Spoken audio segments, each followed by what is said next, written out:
CEO 360. Bienvenidos al podcast de donde obtendrás las claves para potenciar tu liderazgo y mentalidad visionaria para el mundo empresarial, junto a Alfredo Bustos. La llave del éxito está en la información que poseemos. En el episodio de hoy nos acompañará Guillermo Mitre, speaker internacional y CEO fundador del programa Global Mentor. Guillermo, como CEO y fundador del programa Global Mentor, ¿qué te inspiró a crear el programa y cómo ha sido el viaje hasta ahora? Qué pregunta, primero inesperada. Y vamos a repasar un poco.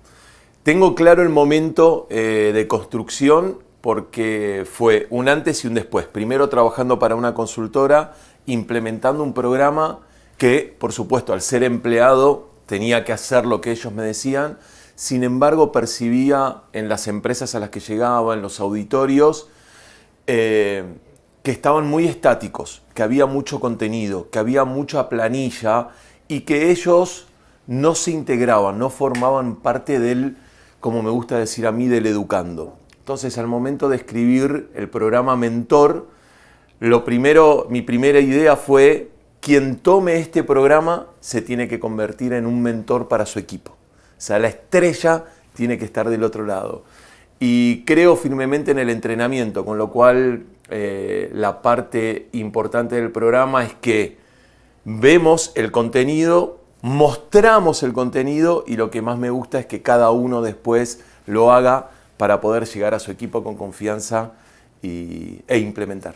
Excelente, Guille. Como experto en tu industria, en el retail, en los servicios, ¿cómo ha cambiado la industria en todos estos años? Lo que hay es cada vez más opciones. Y mirá qué importante esta pregunta, ¿no? Porque el factor diferencial seguimos siendo las personas. Entonces, hay muchísima más oferta prácticamente para todos los productos, ¿no? Quiero decir, desde el consumo, antes probablemente, no sé, por ir a un ejemplo práctico, había un lugar para comprar pizza y ahora tiene 30 opciones para pedir una pizza. De la misma manera, antes íbamos a comprar un televisor a un lugar y ahora tenemos más de 25 opciones, no solamente físicas, sino también a través del e-commerce. Entonces, el cambio más grande se está dando en el consumidor. Y si entendemos que el cambio está en esas personas, también nosotros nos tenemos que adaptar justamente con el servicio para ellos. Excelente, Guillermo. Como conferencista y escritor que lo eres, muy reconocido en todos nuestros países, ¿cuál es el mensaje que intentas transmitir? Yo siempre hay una parte explícita y otra no tanto. La no tanto es tomar riesgos. A mí me gusta tomar riesgos. Me gusta como sentirme un poquito inseguro antes de subir a un escenario e incluso poder equivocarme. Digo que yo quiero ahí motivar a que nos equivoquemos. El mayor aprendizaje está en la equivocación. Entonces, muchos de las nuevas cosas parten del tomar riesgo. Lo explícito tiene que ver con, para mí, el arte más noble es formar a otras personas, es enseñar. Entonces, esa es como mi idea, ¿no? Como que tomemos la responsabilidad de aprender para compartir, para formar, para hacer brillar al otro. Excelente, Guillermo. Qué interesante es lo que nos comentas. A lo largo de tu carrera, sin lugar a duda, tienes que haber enfrentado muchos retos. ¿Cuál ha sido la situación más compleja que te ha tocado pasar? Y de esa situación compleja, ¿qué aprendizajes tuviste y cómo la superaste? Bien, tengo clarísimo y fue en el 2014 quedarme sin absolutamente nada. Y porque, como te decía recién, yo había empezado como consultor en una empresa y por suerte me iba muy bien. Al punto que muchas veces yo llegaba a una empresa a implementar y de esa empresa llamaban a la mía para decirme: continuamos con la capacitación siempre y cuando la haga Guillermo. Con lo cual me empezó a ir muy bien. Y ahí es donde el dueño de la empresa me dice: ¿por qué será que te llaman a vos? Hasta que lo descubrimos Y lo que descubrimos es que en un plantel de 8 consultores había 7 personas que se dedicaban a compartir un contenido, pero como yo había sido vendedor y como toda mi vida fui vendedor, casi sin saberlo, además del contenido hacía prácticas. Entonces la gente cuando salía de las capacitaciones implementaba lo que había aprendido. Tal es así que el dueño de la empresa me dice: Guillermo, me gustaría que seas mi gerente comercial. Entonces lo que quiero es que traigas a vendedores y los formes como consultores. Y recuerdo que fue como mi trabajo soñado. Yo siempre tuve que reclutar vendedores para vender productos y servicios difíciles de vender, y por primera vez tenía que reclutar a personas para que sean rockstar. O sea, nos suben en aviones, vamos a hoteles, capacitamos, la verdad que es una vida espectacular. Y fue un año increíble porque traje a 7 vendedores, creé lo que yo llamé el Dream Team, nos sentíamos el Dream Team, la verdad es que transformábamos empresas. Y yo tenía un doble arreglo, uno como gerente comercial, que era reclutar, formar y dar seguimiento, y por el otro lado vender. Con lo cual tenía 2 arreglos comerciales, uno un sueldo fijo por mi trabajo como gerente comercial y otro una comisión por las ventas. Y terminamos un gran año, terminamos un año en donde facturamos casi $1,5 millones. Fantástico, qué cifra extraordinaria. Enorme. En un primer año. En un primer año, sobre todo en una empresa que venía de facturar 500, ¿no? Crecimos 300%. Exactamente. Entonces, yo a fin de año además tenía un bono para cobrar de casi $150,000. Estaba muy contento, pero el cuento corto fue que no me pagaron. Me dijeron: esto es mucha plata y no te la voy a pagar. Te puedo aumentar el sueldo, pero no te voy a pagar las comisiones. Cosa que yo dije: pero si el año pasado facturaste 500, este año facturaste 1.500.000, por más que me des mis 150, o sea, la empresa realmente ha sido muy, pero muy rentable. Y recuerdo esa frase cuando el dueño me miró y me dijo: me parece que no entendiste, no te voy a pagar, solo te puedo aumentar el sueldo. Con lo cual, recuerdo ese sábado en la mañana como mi día más difícil de la vida. Salí de ese bar diciéndole: no puedo seguir trabajando para vos. Tenía miedo de volver a mi casa. De hecho, eso ocurrió a las 10 de la mañana y volví a las 10 de la noche, porque además sabía que iba a llegar a mi casa y que mi mujer me iba a decir: te dije, no lo tenías firmado, esto te pasa por confiado, sabía todo lo que me iba a decir. Así que tardé 12 horas en volver, no tenía dinero, además no había cobrado el último sueldo. Fui a pedir plata prestada a amigos para pagar algunas cosas que debía, y cuando llegué a mi casa y le conté a mi mujer, me dijo: solo te va a ir mejor. Es el sábado más difícil de mi vida, fue ese.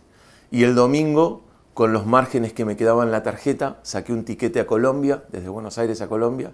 Me fui al retail más grande de Latinoamérica, me quedé paradito en la planta baja hasta que bajó el gerente comercial y le dije: tengo una propuesta, voy a convertir a cada uno de tus jefes en el mejor mentor para su equipo.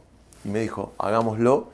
Y ahí comencé mi Company of One. Con lo cual, para redondear, si hay alguien a quien le tengo que agradecer, es a Lucas, el día que no me pagó las comisiones, porque gracias a él estoy hoy acá.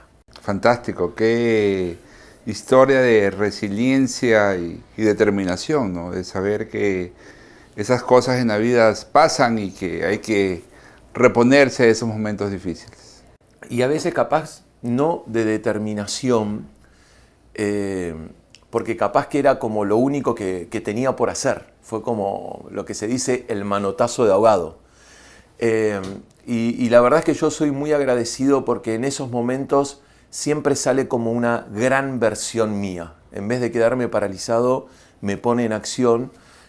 Y por eso digo, siempre digo, que si me hubiese pagado las comisiones, tal vez todavía estaría trabajando para él. Claro, cómo desde la dificultad uno encuentra formas de sobresalir y de buscar opciones que nos den mejores oportunidades. Totalmente, totalmente. A diferencia de esta situación compleja y difícil que pasaste, también uno a lo largo del camino va construyendo cosas de las que se siente orgulloso, de las que tú dices: wow, miras hacia atrás. En el día a día a veces es un poco complicado observar lo que se va construyendo, pero miras hacia atrás y dices: qué camino y cómo las cosas cambian y avanzan tan aceleradamente. ¿De qué te sientes orgulloso de lo que has hecho en estos 10 últimos años? No tengo duda, es mi respuesta más segura, de las relaciones. O sea, yo me dedico, tengo 54 años y me dedico a construir relaciones infinitas. Primero, mi familia, Mini y Maxi desde hace 30 años es mi mejor equipo, es mi verdadero Dream Team. Yo soy una persona que va, viene, que se mueve y todo esto no lo hubiese logrado sin un coequiper al lado, sin Mini, que me acompañó en cada uno de los saltos de fe que di en la vida, y Maxi, que es el maestro de mi vida. El día que nació Maxi entendí que él me iba a marcar el camino, que los niños, a través de su inocencia, de sus dones, de su amor, me iba a marcar el camino. Así que construyo relaciones infinitas. La primera es mi familia. Y la segunda es cada una de las personas que conozco. Alfredo, ya nos conocemos hace tiempo y entiendo que es el capital más grande que tenemos. Trabajar, relacionarnos con excelencia, porque eso paga en el tiempo de una manera increíble. Así que ¿a qué me dedico y de qué me siento orgulloso? De cada una de las personas cercanas, de cada una de mis relaciones. Qué buena reflexión que nos compartes. Y en definitiva, la construcción de relaciones es clave para nuestra vida personal y profesional. Y pongo mucho foco y cómo es la manera de mostrar eso y hacer tangible eso con tiempo. O sea, de la misma manera que cuando uno dice, bueno, quiero ser buen padre, quiero ser un buen esposo, un buen compañero. ¿Cómo lo demostrás? Con tiempo. Con tiempo, o sea, tirándote a jugar con tu hijo al piso, jugando un partido, yéndote a ver una película, yéndote a comer con él y charlar 1 hora y media. No hay nada más indiscutido que el tiempo. Entonces, si uno quiere construir relaciones, la primera pregunta que se tiene que hacer es ¿cuánto tiempo le dedicas a esto? Nosotros pertenecemos a una comunidad muy, pero muy linda, ¿no? Entonces yo quiero que no solamente pertenecer a una comunidad, sino que quiero fortalecer lazos. Bueno, una vez por mes separo un día completo y hago un asado en mi casa. Y me levanto a las 6 de la mañana, voy a la carnicería, compro la leña, prendo el fuego y espero a 10 personas con un asado y nos quedamos 5 horas más. Entonces, cuando uno dice, bueno, quiero construir relaciones, hay que dedicarle tiempo.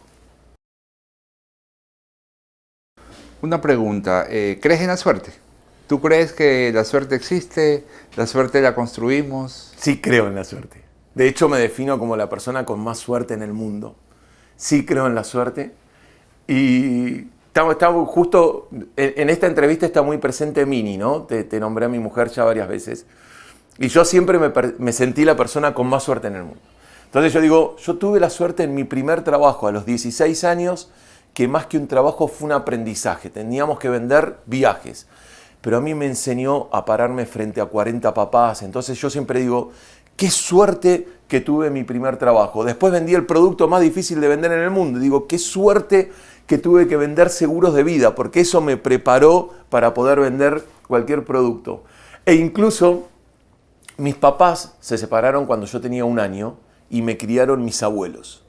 Y yo desde chiquito tenía un cuento que me contaba a mí mismo y decía, yo tuve mucha suerte, porque mis papás se separaron cuando yo tenía 1 año y me criaron mis abuelos, con toda la sabiduría de los abuelos, con todo el amor de los abuelos. Y me acuerdo que un día mi mujer, Mini, cuando me escuchó decir esto por 18ª vez, me dijo, Guille, no tuviste suerte. Suerte es que te críen tu mamá y tu papá. O sea, lo que pasa es que tenés una forma de ver las cosas que todo lo considerás suerte. Así que sí, me considero con suerte, creo en la suerte y creo que tiene que ver con un estilo de ver las cosas. Siguiendo con este concepto de la suerte, que en lo personal me llama mucho la atención, porque siempre mi pregunta existencial es, ¿la suerte existe o se construye? Tú me has dado muchos ejemplos de que crees en la suerte, de que eres un tipo con suerte y fantástico. Siguiendo con esa línea, ¿qué papel juega la determinación, el compromiso y la preparación en la construcción de esa suerte? Todos. O sea, me parece que esa es la clave y mientras me lo ibas preguntando, Porque es totalmente subjetivo esto, ¿no? De si creo o no creo en la suerte, es muy subjetivo. Entonces, a medida que me lo preguntabas, Alfredo, pensaba y digo, yo creo que momentos de suerte tenemos absolutamente todos y muchos. Probablemente, ¿por qué considero que la suerte existe? Porque los aprovecho. Mientras que a la mayoría de las personas le puede pasar transparente. Encontrarnos en México fue suerte. No, nuestro encuentro en México, por ejemplo, no estaba previsto. Vos fuiste por tu lado, yo fui por el mío, y eso fue 100% aleatorio, fue suerte. El tema es estar preparado para, a partir de un encuentro con quien se puede construir algo, que esté esa preparación para poder aprovecharlo. A mí me tocó estar en un evento acá en Ecuador muy importante, en el cual había un escenario para 600 personas y otro para 50. Y yo estaba en el escenario de 50 personas. La cuestión es que se canceló un avión y 4 speakers no llegaron al escenario principal. Con lo cual a mí me dijeron, Guille, pasás del escenario secundario al principal. Eso fue suerte. O sea, que el avión no haya salido, fue suerte. Alguien puede decir, no, Guille, el destino iba a decir que tenía que pasar así. Que tenía que pasar. Estoy de acuerdo, cada uno puede pensar lo que quiera. Lo que sí digo es que pasar del escenario de 50, pasar del escenario de 600 y tener una buena performance ahí fue lo que hoy me hizo tener más de 50 conferencias adicionales. Entonces, la suerte puede existir, el tema es si uno está preparado para aprovechar esas grandes oportunidades que aparecen todo el tiempo. Séneca comentaba, escuchándote, una frase que me encanta: la suerte es el resultado de la preparación para esa oportunidad, ¿no? Total. Venimos de compartir un evento de 2 días, ¿no? Entonces, uno puede estar ausente, uno puede ir a hacer su trabajo e irse, o uno puede estar, como me gusta decir a mí, alerta, con todas las antenas prendidas. Entonces, si uno está con todas las antenas prendidas y preparado, y conoce al gerente comercial de una empresa y conoce al dueño de otra, como me pasa a mí, que yo ahora el lunes y el martes tengo 7 reuniones muy importantes, uno puede decir, bueno, qué suerte que se te dieron estas 7 reuniones. Bueno, no fue suerte. Yo estuve los 2 días, las 12 horas, pendiente de conocer personas para poder construir justamente estas relaciones. Claro, hay que buscar esa suerte, ¿no? Hay que siempre estar en la búsqueda de esa oportunidad. Que ahí quiero separar como estos 2 pilares. Por un lado uno la puede construir. Yo el martes y el miércoles construí suerte. O sea, fui en busca cuando no conocía a alguien, cuando sabía que era un gerente comercial, cuando sabía que era un dueño, en un break, en el almuerzo, en el cóctel, busqué tener una charla con él. Ahí construí suerte. Pero después hay otras cosas que se dan de manera aleatoria, como nuestro ejemplo de habernos encontrado de casualidad en México. Claro, pero para que se dé esa casualidad tienes que ir, tomar el avión, comprar el ticket, ir y buscar. Y ahí es en el estado en el que vivo yo. O sea, yo vivo en esa zona, en la zona de estar atento y en la zona del movimiento, porque no esperes que pasen cosas en tu casa, en el comedor de tu casa. Las cosas pasan cuando salís. Las cosas pasan cuando te subís a un avión. Las cosas pasan como ahora. Yo salí y me estoy yendo a la costa para construir cosas. Y me metí reuniones el lunes, el martes. Y me estoy yendo ahora el viernes a hacer un workshop de una persona que conocí en Cancún en un evento hace 1 mes y medio. Nos conocimos en el almuerzo y en Cancún, en un evento en el que yo no hablaba, que es mucho más difícil conectar, porque cuando uno habla, muestra lo que hace y puede bajar y profundizar sobre lo que hace. Sin embargo, fui a un evento en donde yo no era speaker, sin embargo, conecté con todas las empresas. Y ahora el viernes a la noche estoy haciendo un workshop con una empresa en Colombia que probablemente devenga en hacer un programa con muchas empresas más. Fantástico, Guille, lo que nos comentas. Tú en tus charlas hablas de muchos temas: ventas, construcción de equipo, liderazgo, gestión comercial. De todos esos temas, ¿cuál tema más es el que te apasiona? Yo creo que las ventas, el liderazgo, todas son construcciones de un proceso. A mí me apasiona el proceso. A mí me apasiona la transformación. Me gustaría poder como ponerte lo que siento cuando yo llego a una empresa y certificamos todos los indicadores, el ticket promedio, la conversión, la penetración de determinado producto y comenzamos con un programa. Esa transformación que se da cuando estamos en la fase 1 haciendo fuerte nuestras bases y nos ponemos una guía de implementación. Cuando uno llega en fase 2 y ya se encuentra con un equipo que te dice, Guille, mirá lo que pasó cuando hicimos esto, mirá lo que pasó cuando hicimos esto. Te vas de fase 2 y dejas una guía de implementación en donde ya vamos a medir indicadores claves. Y venís en fase 3 y ya te encontrás con mandos medios que te reciben con una sonrisa de oreja a oreja y te dicen, Guille, mirá, mi ticket promedio era 17 y ahora es 22, es 23. Entonces ahora decís, si ahora demos un paso más, tenemos que convertir más. Entonces, cuando al final vos ves el antes y el después y ves el proceso de transformación, es increíble. O sea, a mí me apasiona eso. Yo me entreno a mí y entreno a las personas porque nos podemos transformar. Eso es mágico.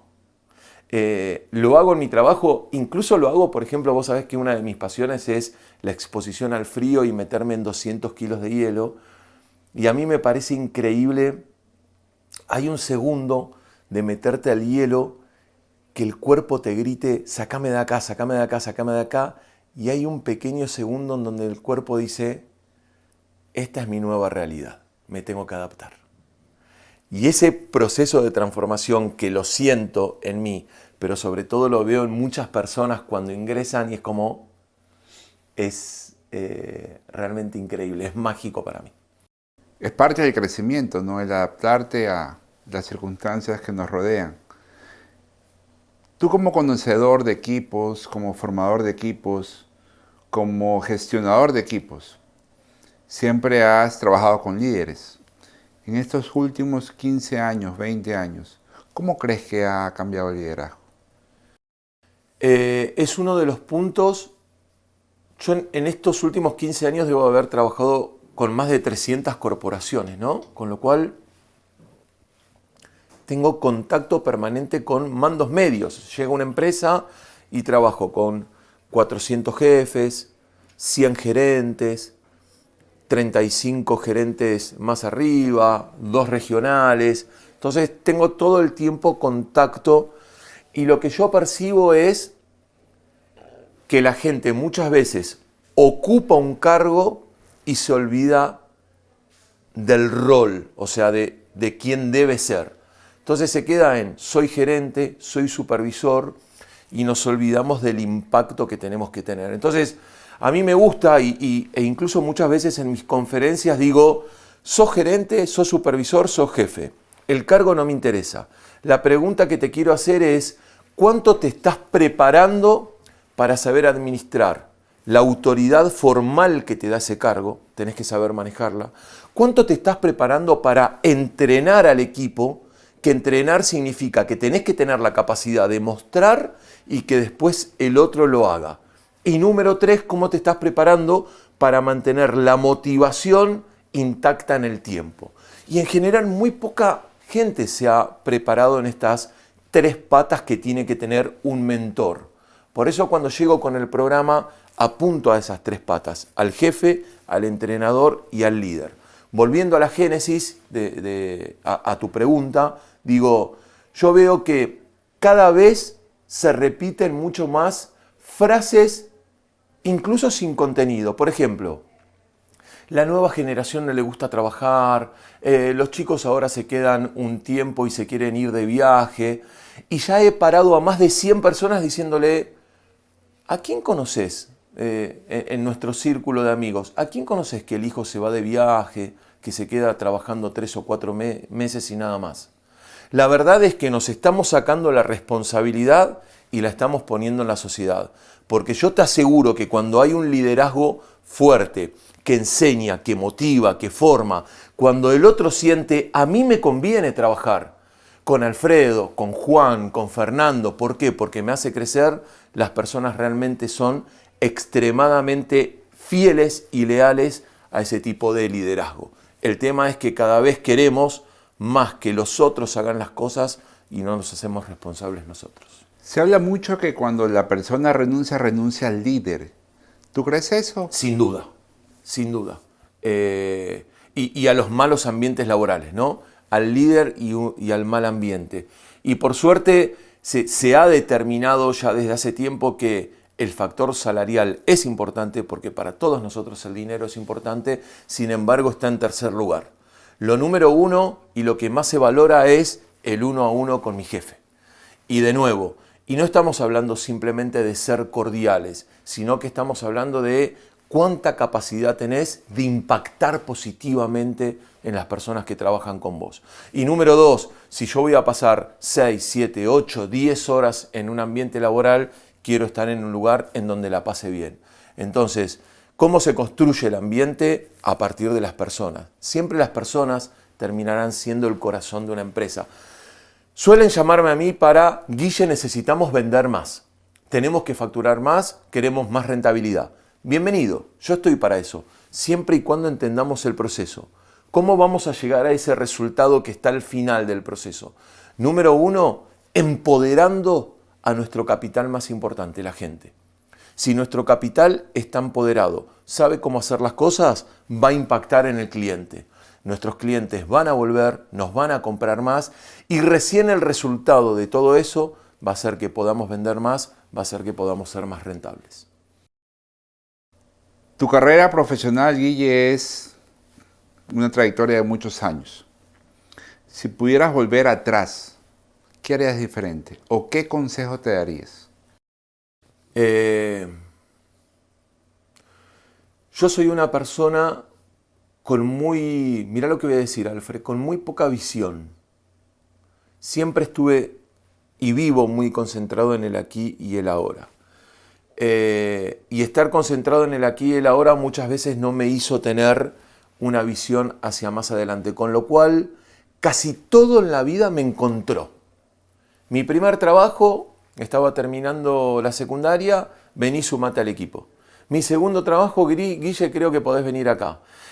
Cuando llegué a la consultoría, un amigo me dijo, Guille, creo que podés dar capacitaciones. Cuando formé mi Company of One fue definitivamente, como digo yo, nunca emprendí yo, a mí me emprendieron, ¿no? O sea, me dejaron sin trabajo. Si pudiera volver atrás, me hubiese gustado este espíritu emprendedor que tengo hoy de hacer, errar, probar. Me hubiese gustado empezarlo antes, porque si uno prueba, si uno hace, si uno se equivoca, el crecimiento es exponencial. Efectivamente, tú tienes que equivocarte para aprender. Los errores y las equivocaciones son parte del proceso. Y ahí viene mi siguiente pregunta. ¿Cómo gestionas el error? ¿Qué hace Guillermo para gestionar el error, la equivocación, cuando las cosas no van bien? Cuando las cosas no van bien, los separo. Vamos primero con el error. Yo digo como hay genes que traemos. Cada uno trae como algunas cosas son aprendidas y otras cosas vienen con uno. Yo vine con el gen de amo equivocarme. O sea, incluso ya desde la palabra y desde el lenguaje amo equivocarme.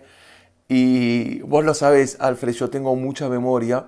Y uno de los grandes comerciales, mi mayor, a la persona que más admiré a nivel deporte fue Michael Jordan, y en un momento muy importante mía, en mis 20 años.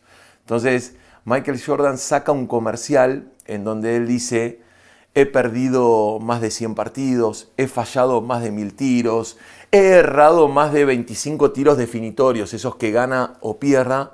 La razón de mi éxito es que he fallado y vuelto a fallar. Y eso yo lo hice como carne, o sea, sabía que el error era parte.